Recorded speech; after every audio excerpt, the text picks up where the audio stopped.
Добрый день, шановные сябры.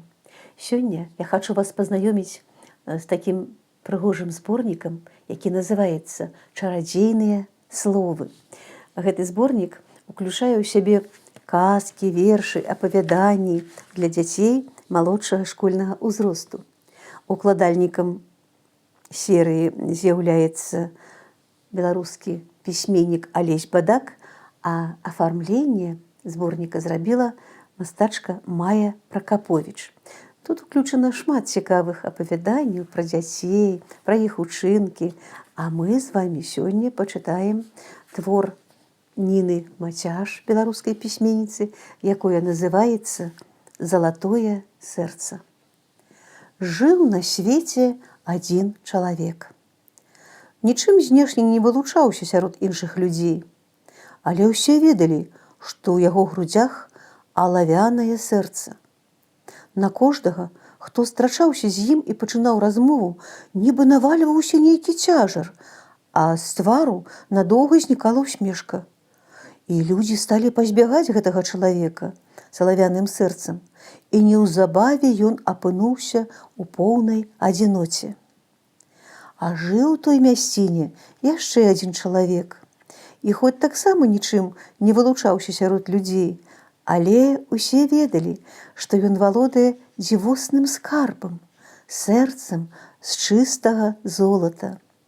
Людзі вельмі шанавалі гэтага чалавека, побач з ім жылося лёгка і светла.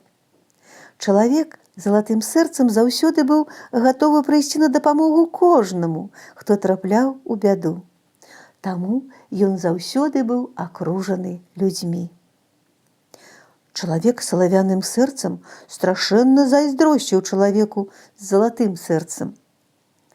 Зайздроснік нават спаць не мог спакойна, усё думаў, што б зрабіць яму ліхое, і нарэшце вырашыў забраць у яго слых, каб той ніколі больш не пачуў людской удзячнасці. Як задумаў злы вядзьмак, так і зрабіў. Аглух чалавек залатое сэрца. Цяжкія пакуты агарнулі яго. Людзі хадзілі, варушылі вуснамі, смяяліся, але ў такой глыбознай цішы, што ажно рабілася страшна і звінела ў яго галаве. Цяжка было небараку, яшчэ і таму, што часта ён ніяк не мог даўмецца, чаго людзі хочуць ад яго. І паступова стаў пазбягаць людзей, а неўзабаве і зусім замкнуўся ў сваёй хаціне. А была у алавянага сэрца дачка, Сябелюбка.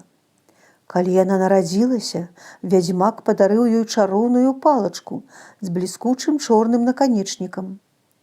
Дакранешся той палачкай да сэрца чалавека, і адразу ператвараецца яно ў халодную грудку волава. І вось аднойчы, калі залатому сэрцу было асабліва цяжка на душы, перад ім з'явілася прыгажуня у цудоўным убранні. «Вазьмі мяне да сябе, добры чалавек», – папрасіла яна. «Няма ў мяне ні маці, ні бацькі, на цэлым свеце адна. Няма да каго прыгарнуцца, дай мне прытулак, вазьмі мяне ў дочкі, калі-небудзь я шчодра аддзячу табе за гэта». Залатое сэрца быў зачараваны прыгажосцю дзяўчыны. Ён не пачуў, на жаль, ніводнага слова, але зразумеў, што яна нешта просіць, таму пільна ўзіраўся ў яе твар, у вочы, каб здагадацца, што ёй трэба. І чым дапытлівей узіраўся, тым яскравей бачыў, якія раўнадушныя, злыя вочы ў неспадзяванай госці, якія пагардлівыя рухі яе рук. Ён зразумеў, што яна нядобрая, і прагнаў дзяўчыну са свайго двара. Ён і не падумаў, што гэта вядзьмак алавянае сэрца падаслаў да яго сваю Сябелюбку. Сам жа залатое сэрца вырашыў ісці да людзей. Калі прымуць, зноў да яго вернецца шчасце, а не прымуць, дык на людзях і паміраць лягчэй. Жыць без іх ён усё адно не мог. І толькі выйшаў ён у поле, як бачыць, б'ецца ў селе жаўручок. Ну, селе гэта сілок, які птушак ловіць. Вырвацца не можа. Залатое сэрца разблытаў сіло. Птушыня ўзвялося пад самае неба і залілося радаснай песняй у гонар свайго збавіцеля. Але ён не пачуў той песні і пакручыў далей. Ідзе, раптам бачыць, сядзіць у елачцы зайка і лапкамі слёзы выцірае. Хацеў зайка елачку пераскочыць, ды засеў у голлі, а вылезці не можа.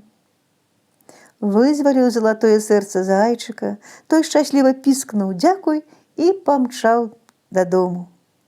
А залатое сэрца пайшоў далей. Бачыць, на дарозе, каля перакуленага воза з сенам, мітусіцца дзядзька, а зрабіць нічога не можа. Не хапае сілы адвярнуць воз. Залатое сэрца моўчкі падышоў да селяніна і дапамог яму падняць калёсы. А калі глянуў яму ў вочы, то ўбачыў у іх столькі ўдзячнасці, што азмрочанасць яго як рукой зняло. З лёгкай душой папраставаў ён далей. І ад кожнага добрага ўчынку сэрца яго зіхацела яшчэ ярчэй. Усе, каму патрэбна была яго дапамога, ішлі на гэты чароўны бляск. І да залатога сэрца вярнуўся нечакана слых. Калі ж вядзьмак алавянае сэрца даведаўся пра гэта, то лопнуў ад зайздрасці і злосці. А яго дачка Сябелюбка уцякла за 3-9 зямель у 10-е царства. Але яна не згубіла сваю чароўную палачку з бліскучым чорным наканечнікам, бо ніколі не выпускала яе з рук. Асцерагайцеся, шаноўныя, каб вядзьмарка часам не дакранулася да вас, каб не ператварыліся вашы сэрцы ў грудкі халоднага волава. Вось такая добрая, павучальная казка. Спадзяюся, што у большасці з нас ўсё-такі сэрца залатое. Будзем рабіць адзін аднаму дабро. Будзем праяўляць міласэрнасць. Так лягчэй жыць на свеце. У гэтым зборніку яшчэ шмат цікавых апавяданняў, вершаў. Я вам раю звярнуцца ў бібліятэку ці ў кнігарню за гэтай кнігай. А я кажу вам дзякуй і чакаю на канале «Казкі на канапе». Да пабачэння, да новых сустрэч!